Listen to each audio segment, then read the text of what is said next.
Bonsoir à tous et merci de vous informer sur Canal 2 International. Voici le 19h50, dernière production de la semaine, dont voici les titres.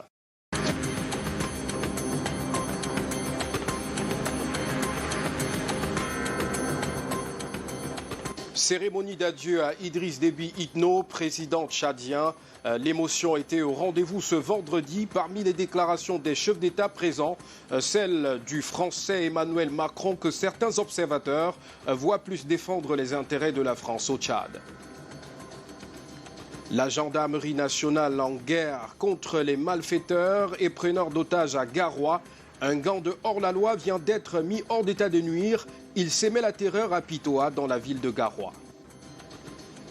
Et en sport, Coton Sport de Garoua perd son match face à JS Kabylie de l'Algérie, mais poursuivra les quarts de finale de la Coupe de la CAF.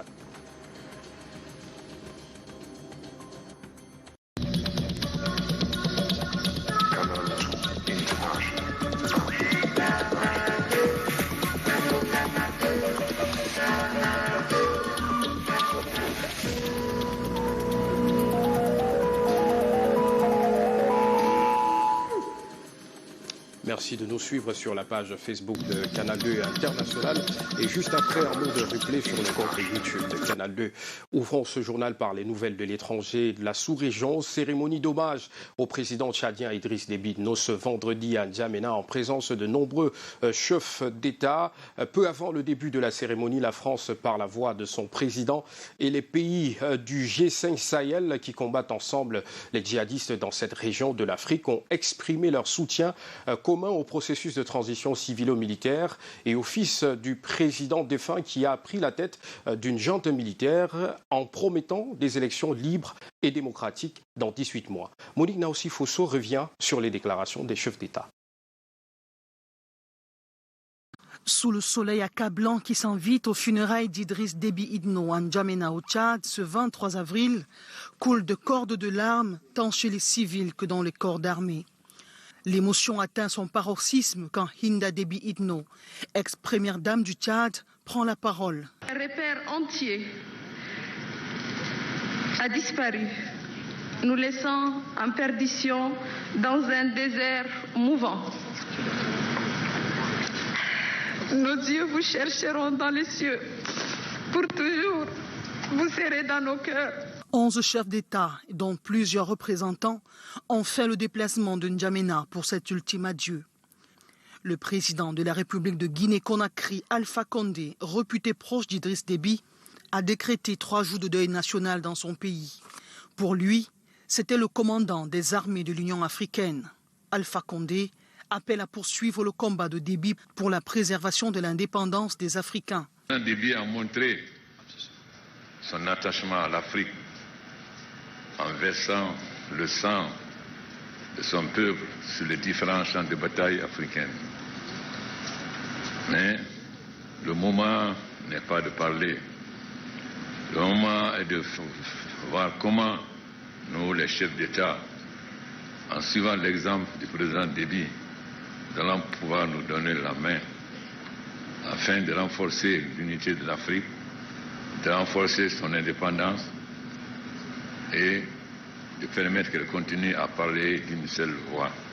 Le président français Emmanuel Macron est l'unique chef d'État hors d'Afrique à prendre part à ces funérailles. Mis en garde la veille contre toute forme d'ingérence par l'opposition tchadienne. Emmanuel Macron précise que son pays contribuera à stabiliser le pays. La France ne laissera jamais personne le remettre en cause et ne laissera jamais personne menacer la stabilité et l'intégrité du Tchad. L'inhumation est prévue dans la stricte intimité familiale. Et le chef de l'État, Paul Biya, était représenté par Joseph Betty Assomo, ministre délégué auprès de la présidence chargé de la Défense.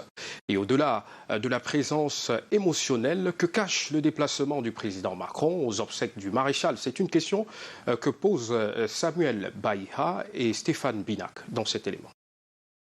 Loin d'un voyage d'une dernière étreinte amicale, où la compassion à l'égard du décès d'Idriss Déby Itno, l'arrivée d'Emmanuel Macron à N'Djamena, c'est d'abord en filigrane, préserver les intérêts de la France. La transition aura ce rôle à jouer. la stabilité, l'inclusion, le dialogue, la transition démocratique. Et nous sommes et serons à vos côtés. Formel dans sa déclaration, le président français, de façon tacite, semble reconnaître la légitimité du comité militaire de transition, dirigé par Mahamat Idriss Déby. C'est ce comité qui est là maintenant, démocratique, légal ou pas, mais en réalisme politique. On parle avec celui qui porte le drapeau. Il vient réaffirmer le caractère stratégique que représente le Tchad dans le dispositif militaire et diplomatique des questions actuelles qui sont d'une importance vitale pour la diplomatie française. Le Tchad a tourné la page du maréchal. Le CMT avec ce timbre d'officiel ou officieux a pris les rênes. Les enjeux sont nombreux. Macron estime que la sécurité de la France même commence aussi là, sur la ligne de démarcation avec les groupes terroristes, donc au Tchad. Pour lui donc, sans que ça soit interprété comme vous voulez me le faire dire, la sécurité de la France commence là maintenant sur les frontières avec la Libye et le Sahara. Vous comprenez? Donc c'est un événement majeur et c'est un rendez-vous en fait diplomatique. Un calme apparent avec ces dessous de table qui ne tarderont pas à ressurgir. Le Tchad aura-t-il l'audace et le tact nécessaire pour sortir de l'impasse? Et la situation qui prévaut au Tchad préoccupe les pays de la sous-région. La mort du président Idriss Déby Itno pourrait avoir des répercussions graves au Cameroun. C'est en tout cas ce que pensent les journalistes camerounais que nous avons rencontrés ce jour. Ils s'expriment dans ce reportage signé Alain Ghislain Kanga et Constant Kamga. Les répercussions du décès du maréchal Idriss Déby Itno sont déjà visibles au Cameroun. La frontière qui sépare notre pays au Tchad connaît un afflux important de personnes dans le septentrion, une pression démographique sur des ressources peu disponibles. Il y a également une insuffisance alimentaire dans ce secteur du pays et avec naturellement cet afflux important de la population qui chercheront des terres où il y a de la paix, la stabilité, le temps que la sérénité revienne au Tchad, eh bien, le Cameroun perçoit déjà, croyez-moi, cet impact, un fort impact sur son sol. L'impact peut également se ressentir sur le plan sécuritaire. Le Tchad étant un allié important dans la lutte contre le terrorisme dans la sous-région. Dans la lutte contre Boko Haram, par exemple, à un moment donné, au début de cette guerre, le Cameroun était en difficulté. Il a fallu une implication personnelle d'Idriss Déby Itno pour que la secte islamiste ne s'installe pas sur le sol camerounais.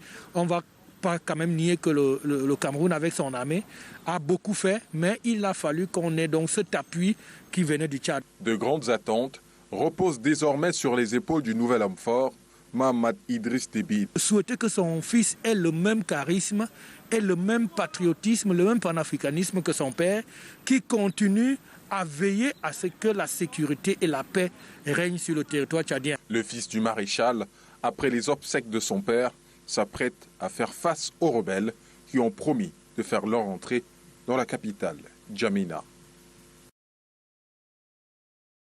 Et un accident mortel sur la chaussée ce jour, plus précisément sur la nationale numéro 5, Konsamba, où un moto-taximan mal apprécié la visibilité et s'est retrouvé sur le macadam. Mireille Flore, des Fofoso et Emmanuel Ngomba pour plus de détails. La route a encore endeuillé une famille camerounaise ce matin sur la nationale numéro 5, non loin d'une Konsamba. Un conducteur de moto a perdu la vie. D'après les témoins, le conducteur aurait eu un problème de visibilité. Il y avait un gros porteur général qui était en percussion avec le benzineur. Maintenant le benzineur, le gros porteur général venait les deux à la rue et il faisait les jeux. Dans les jeux de boy là, les cascades, en temps, le gros porteur a frôlé le benzineur a perdu l'équilibre. Et nous maintenant qui venons comme ça, en étant un peu en allure, on essaie d'esquiver le benzineur a donc tapé sur la voiture. C'est comme ça que nous sommes empêchés l'équilibre et on se retrouve là. Il y avait un long plan, un plateau. Il s'est arrêté.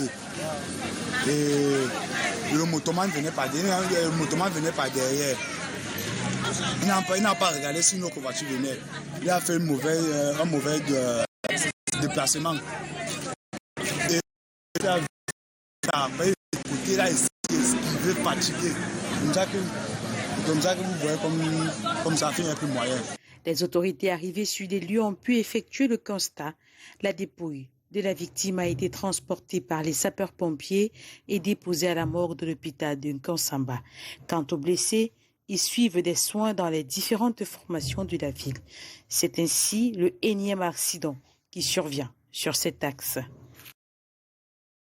Très dur pour les familles. Lutte contre la criminalité et le grand banditisme dans le Nord Cameroun. La compagnie de gendarmerie de Garoua 2 à Pitoa vient de mettre main sur des présumés malfrats. Un gang spécialisé dans la prise d'otages qui avait transformé Pitoa et ses environs en véritable Far West. Des armes ont été saisies lors de cette opération conduite par le collégion de Garoua que je vous propose de regarder dans cet élément signé Lille Piéjou et Aïssa Toubouba. Des armes artisanales, automatiques, des munitions, des chaînes pour otages saisies par les éléments de la gendarmerie nationale de la compagnie de Pitoa dans le Nord Cameroun ce vendredi.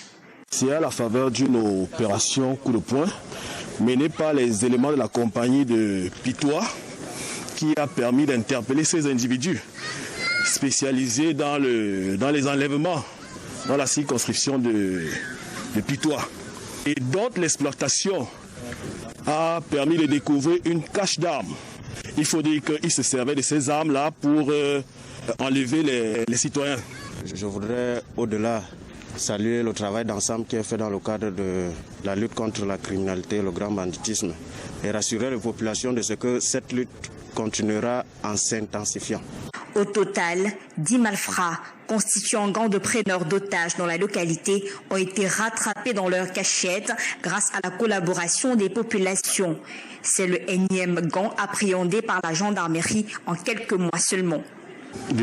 Depuis que nous avons appris la nouvelle que certains malfaiteurs ont été appréhendés et conduits à la compagnie, c'était un ouf de soulagement pour les populations et nous-mêmes. Nos populations, nous sommes satisfaits de ce combat que nos gendarmes font dans notre arrondissement. Vraiment, on est satisfaits. Cette opération pilotée par le colonel, commandant de la Légion de gendarmerie du Nord, est un ouf de soulagement pour ces habitants qui vivaient la peur dans le ventre. Ces présumés malfrats vont désormais répondre de leurs actes devant les juridictions compétentes. Et dans la région voisine, toujours dans le septentrion à Touboro précisément, les populations ont perdu le sommeil depuis plusieurs mois. Des présumés ravisseurs s'attaquent à la localité, volant du bétail et kidnappant les habitants avec demande de rançon à la clé. Le phénomène est devenu légion à Touboro et a forcé la population à mener une marche vers les services du sous-préfet pour se faire entendre. Junior Hossein et Abdoulaziz Dewa pour plus de détails. Il ne se passe plus un jour sans une offense des preneurs d'otages. La dernière en date vient d'être commise sur 4 individus exécutés pour avoir refusé de suivre ces malfaiteurs. Parmi les victimes, Aman Kaigama, notable du village Ambarak, tué avec son frère et son fils. Il ne se passe plus un seul jour dans la commune de Touboro qu'il n'y ait pas, qu'on ne signale pas une incursion ou un enlèvement avec demande de rançon. Alors que les premières pluies sont tombées, la campagne agricole tarde à commencer dans l'arrondissement de Touboro. Personne ne veut prendre le risque d'être enlevé comme ces rescapés. J'ai payé comme rançon 5 millions.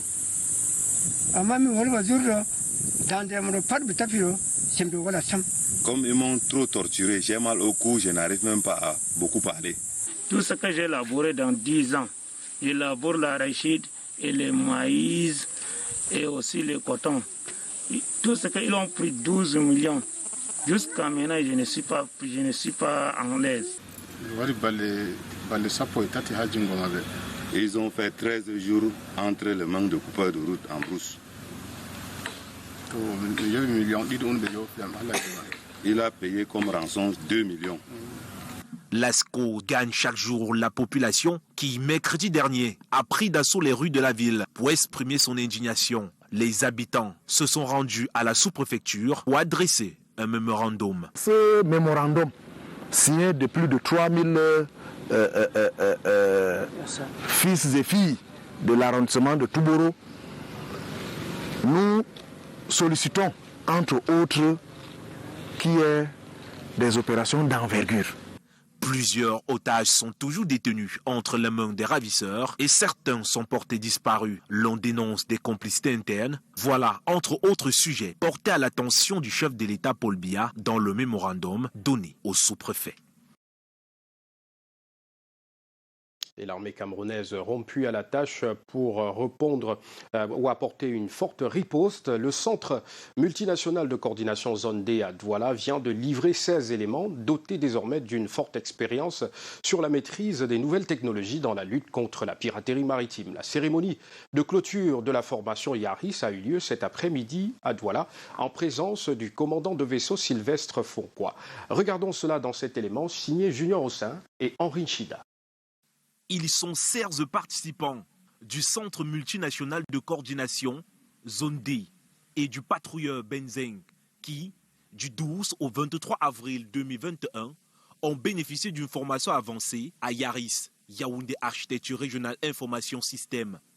Ils rejoignent ainsi la communauté des centres utilisateurs de Yaris, notamment celle des 3 centres opérationnels de surveillance côtière, Douala, Kribi et Limbé. En général, nous sommes le dernier maillon de la chaîne et là on a pu avoir l'occasion durant cette formation d'être au cœur même de la prise de décision. Au cours de cette formation, il s'est agi à la fois de présenter l'ensemble des fonctionnalités du système tout en accompagnant le centre CMC Zone D à intégrer cet outil dans ses propres procédures opérationnelles. Les participants ont été mis en situation travaillant sur des scènes fictives autour des différentes thématiques, lutte contre la pollution maritime, la pêche illégale, le suivi de comptes d'intérêt ou de réponse à des actes de piraterie. Tout ceci sur le regard attentif du commandant de vaisseau, Sylvestre Fonquois.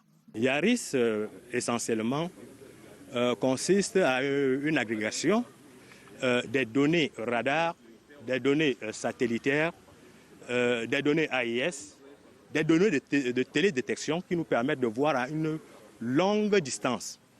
Alors, il s'est agi pendant ces 2 semaines d'entraîner nos gars à maîtriser cet appareil. Alors que la piraterie et d'autres formes de criminalité maritime continuent de nuire au développement, à la prospérité et à la sécurité des communautés côtières du golfe de Guinée, la mise en œuvre du système d'information régional au bénéfice de l'architecture de Yaoundé, mieux connue sous le nom de Yaris, est devenue de plus en plus vitale. Il faut souligner que l'outil Yaris permet d'avoir rapidement et à temps le renseignement précis sur le suspect et facilite l'optimisation des capacités d'intervention. Cet outil vise également à lutter de manière plus efficace contre la piraterie maritime qui foisonne dans l'espace maritime du golfe de Guinée. Et dans les semaines à venir, cet accompagnement personnalisé va continuer à se déployer au Bénin, Cap-Vert, Côte d'Ivoire, Guinée, Sénégal, Sao Tomé et Principe. Et comment faire pour rendre plus fiable la justice militaire au Cameroun en 2021 ? C'est la grande question au cœur de la 2e session de concertation des différents acteurs réunis ce vendredi à Yaoundé. Il est question d'adopter des bonnes actions pour harmoniser les pratiques devant les juridictions militaires. D'autres précisions avec Delphine Foncoutene et Serge Alain-Ziebou. La justice militaire au Cameroun fait face à plusieurs injustices, au même titre que d'autres juridictions. Le contexte actuel favorise certains problèmes. L'insécurité et les problèmes liés à l'insécurité dans le cadre de la gestion des procédures devant les tribunaux militaires. Les droits de l'homme et la justice militaire ne font pas toujours bon ménage.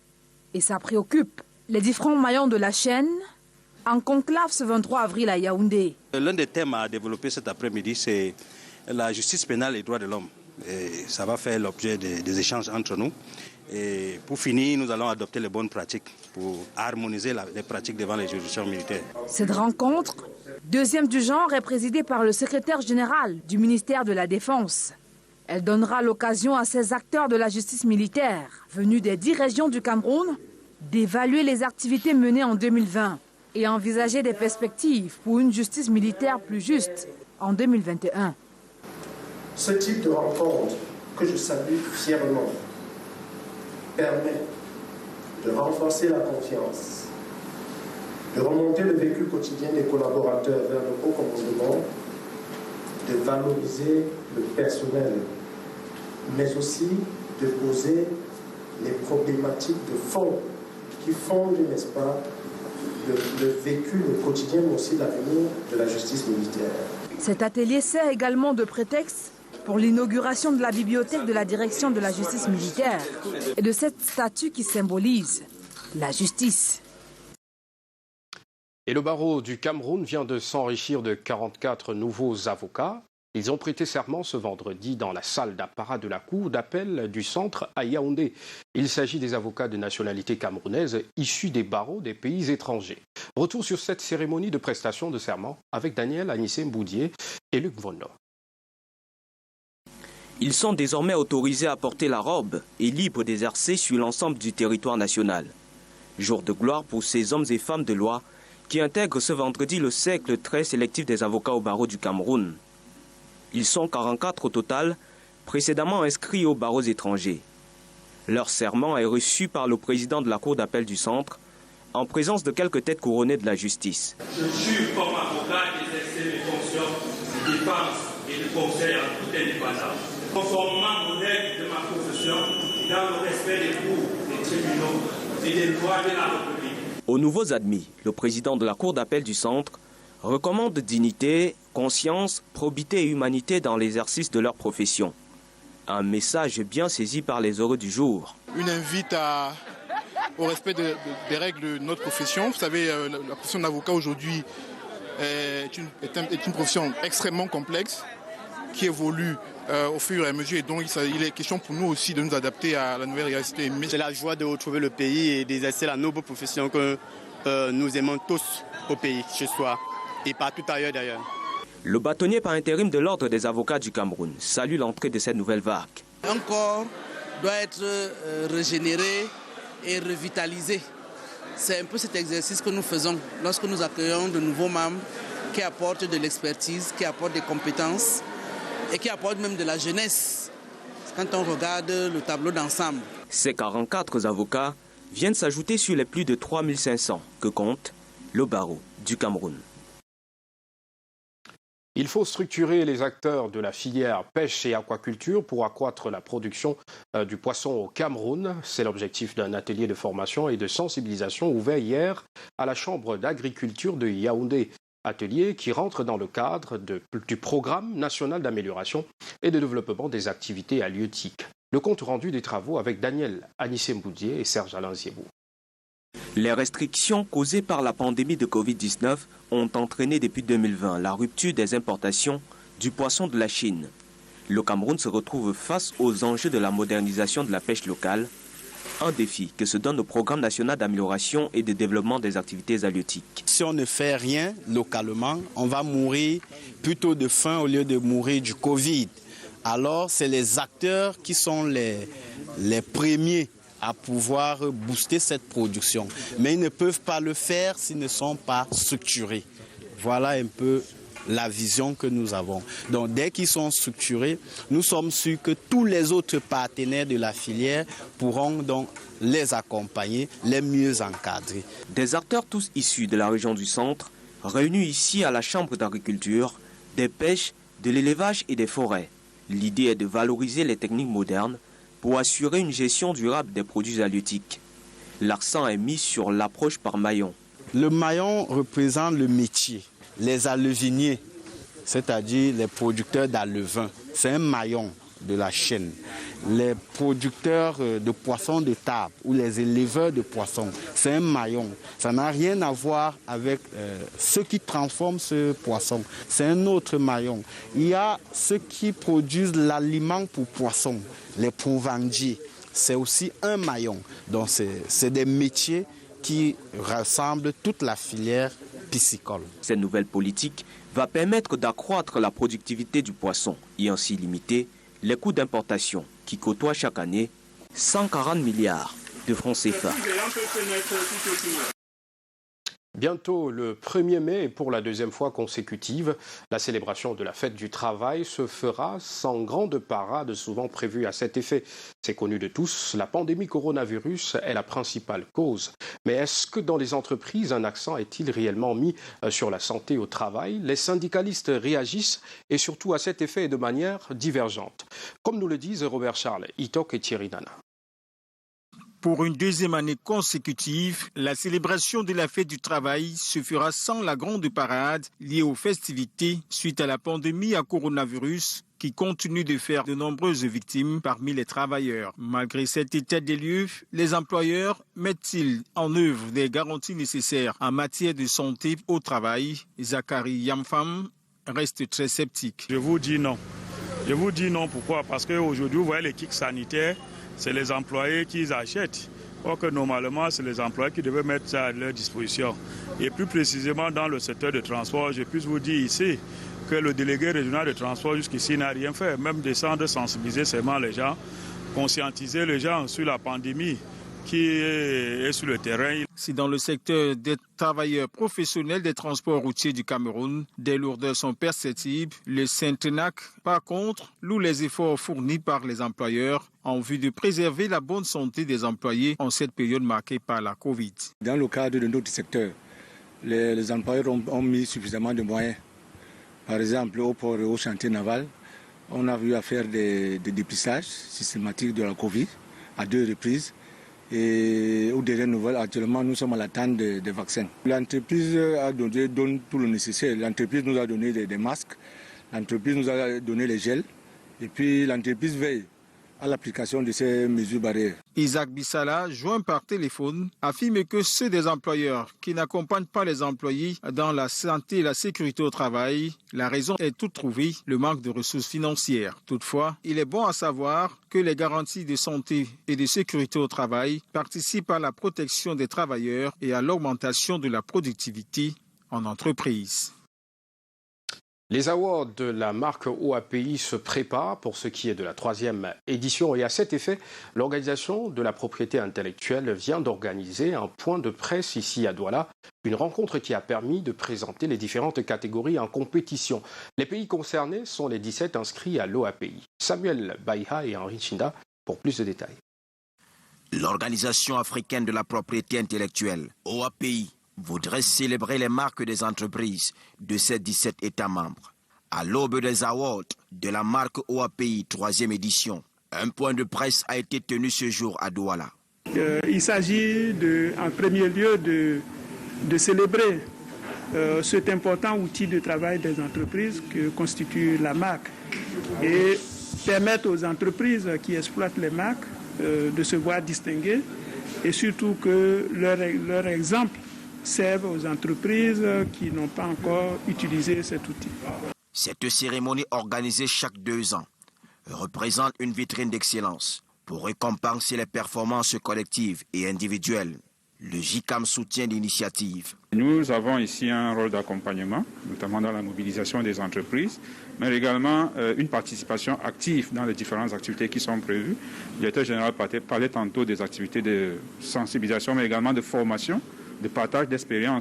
L'événement se tiendra du 13 au 15 mai 2021 à Douala. La participation massive des entreprises est vivement souhaitée. Instant accordé à l'invité de la semaine et les séparatistes doivent demander pardon pour le décès du cardinal Christian Toumi. Son kidnapping a été pour beaucoup dans la dégradation de son état de santé. Ce sont les mots du porte-parole de la All Anglophone Conference, Eli Smith, qui est l'invité de la semaine de l'île Piégeau. Le cardinal Toumi au-delà de la soutane. Regardez.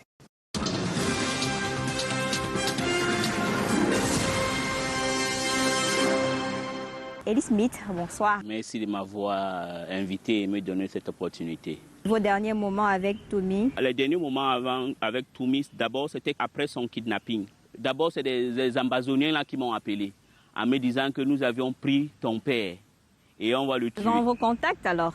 Nous on les connaît. Moi, bon, j'ai suivi, il y a des journalistes qui sont aussi prompts à raconter un peu les histoires, que c'est un make-up ou whatever, qui est faux. Ces enfants-là sont des enfants égarés. Je ne vais pas les appeler que terroristes, non. c'est nos enfants, c'est nos frères, c'est nos sœurs, c'est nos pères qui sont égarés, qui l'ont pris. Et je voudrais dire ici à ces enfants-là, les Ambazoniens, et en particulier ceux de Ndop Plains là, et de Kumbo, ils doivent demander pardon à Dieu parce qu'ils ont contribué à la mort du cardinal. Parce que s'il n'était pas kidnappé, il ne devait pas mourir. Parce qu'il a dit qu'il est resté là affamé. Affamé, oui. Dans des circonstances vraiment difficiles. Oui. En dehors d'être affamé, il avait les médicaments qu'il devait prendre régulièrement. Quand vous passez une journée sans prendre vos médicaments, avec un papa à cet âge-là, c'est inhumain. C'est inhumain. Et ça dessert leur cause. Si vous pouvez avoir une très bonne cause, mais la manière que vous la proposez ou vous la vendez n'est pas bonne. Et c'est ce que les enfants là ont fait. Et les derniers jours, quand il est rentré, j'ai vu qu'il n'était plus comme il était. Je ne sais pas. Voilà, j'étais en train de regarder la photo de sa maman. Il m'a posé la question, pourquoi tu regardes la photo de ma mère? J'ai dit non, j'ai admis ta mère et je vois qu'elle avait vécu à 118 ans. Et je sais que toi aussi tu vivras longtemps, un peu plus parce que tu as tous les avantages. Il me dit non, je ne voudrais plus vivre. Oui, parce qu'on a vu qu'il y a eu des appels parfois de lui à l'église, à la paroisse, pour demander aux fidèles de ne plus prier pour le maintenir en vie. Oui. Il est fatigué, il a besoin d'aller se reposer. Exactement. Et ce qui s'est passé avec lui là-bas était un coup de grâce pour lui. Parce qu'il s'est senti blessé. Parce qu'il m'a dit, voici les enfants que je défends. Mais ils ne savent pas comment présenter leurs problèmes. La sécession ne peut jamais se faire. Nous sommes tous des Camerounais. Nous avions des problèmes. Et pour lui, la cause de ce que nous avions aujourd'hui, c'est la fin de l'État fédéral. Pour lui, il a toujours dit ça, jusqu'à sa mort, parce qu'il disait que le fédéralisme coulait dans son sang. Et quand je suis même allé le voir à l'hôpital, il m'a regardé, il m'a dit, alors comment ça va? J'ai dit, ça va bien, mais il faut tenir bon. Et qu'il faut toujours être honnête et dire la vérité, il ne faut pas avoir peur. Alors on va avancer dans cet entretien. Vous avez travaillé à ses côtés dans le cadre de la Anglophone Hall Conference. Oui, tout à fait. Et il y a eu des projets inachevés aujourd'hui. Ce sont lesquels? Puisque la crise est toujours là, le cardinal Christian Thomi n'est plus. Il y a certainement des projets inachevés. Non. Les projets inachevés, je ne crois pas comme ça. Ça dépend de là où vous vous mettez. L'objectif que la Anglophone General Conference avait, c'était en deux temps. La première était de réunir tous les anglophones pour avoir des propositions de ces anglophones et puis soumettre leurs propositions au chef de l'État en vue d'organiser un forum, un dialogue ou whatever. Celle-là n'a pas eu lieu. Vous avez été déçu avec le cardinal au regard de l'engagement qui a été mis dans cela.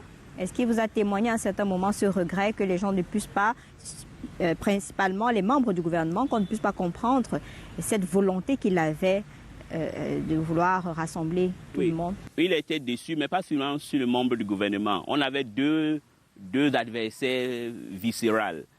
On avait pas tous les membres, quelques membres du gouvernement et les Ambazoniens de l'étranger, que je suis allé les voir 2 fois. Et on parlera de ça. Voilà. Oui. Donc voilà les deux adversaires de la tenue de la Anglophone General Conference. Pour lui, c'était une déception. Mais il était réconforté quand on a appelé le grand dialogue. Pourquoi il était réconforté? Parce que nous avions voulu qu'on se retrouve d'abord les anglophones du sud-ouest et du nord-ouest pour qu'on voie comment trouver une solution de cette crise qui est cyclique. Mais ça ne s'est pas fait comme on avait voulu. Mais nous avions fait une proposition qu'on a remis au Premier ministre, chef du gouvernement, et que le chef de l'État l'a eu. Et quand le chef de l'État a convoqué le grand dialogue, moi j'étais à Paris, il m'appelle, il me dit, j'ai suivi le discours du chef de l'État. Les 3 quarts de ces discours, c'était nos propositions. dont nous devions participer. D'où cette caravane initiée pour l'explication. Exactement. Nous avions donc participé au grand dialogue.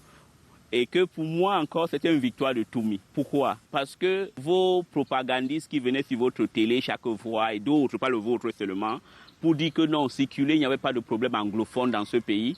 Le président a reconnu qu'il y avait un problème anglophone en organisant le grand dialogue. Et le président lui-même, à Paris, a fait même un mea maxima culpa en disant que nous avions voulu assimiler les anglophones. C'est ce que nous disions. Moi-même, je l'ai dit à maintes reprises. Et j'ai même des collègues qui me taxaient de tous les noms d'oiseaux et la bande que je vous ai citée tantôt. Donc, Toumi, il me content parce qu'il a été entendu par le chef de l'État. Nous avons reçu Eli Smith, c'est le porte-parole de la All Anglophone. J'aurai le plaisir d'être des vôtres la semaine prochaine avec un autre invité certainement. Bonsoir.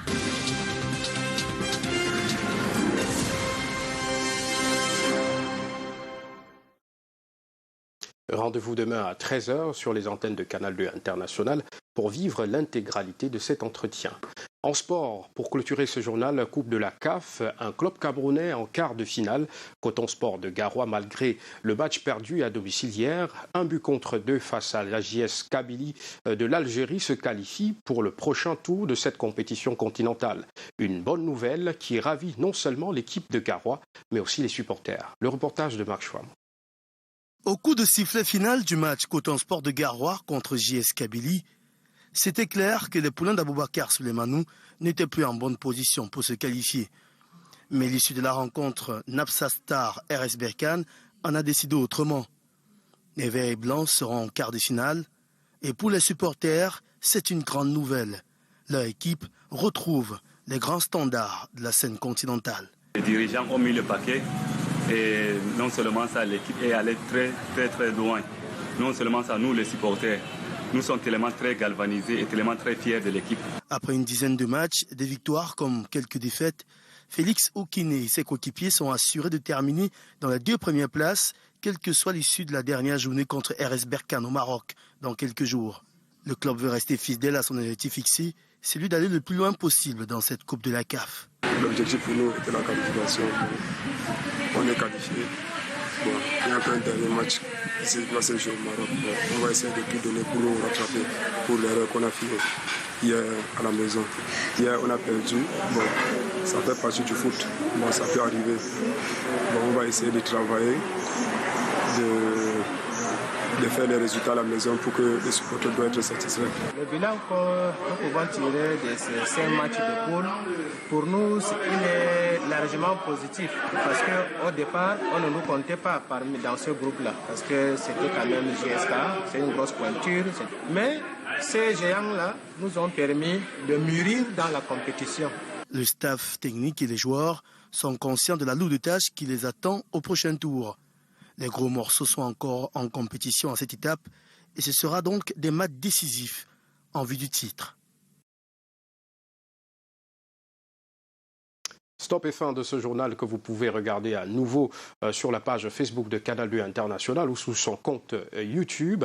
Au nom de l'ensemble de la rédaction qui a préparé ce journal, je vous dis merci de l'avoir suivi. Retrouvons-nous demain lorsqu'il sera 20h pour les éditions du week-end. C'est le week-end justement. Et si vous prenez la route, soyez prudents. Bon week-end à tous.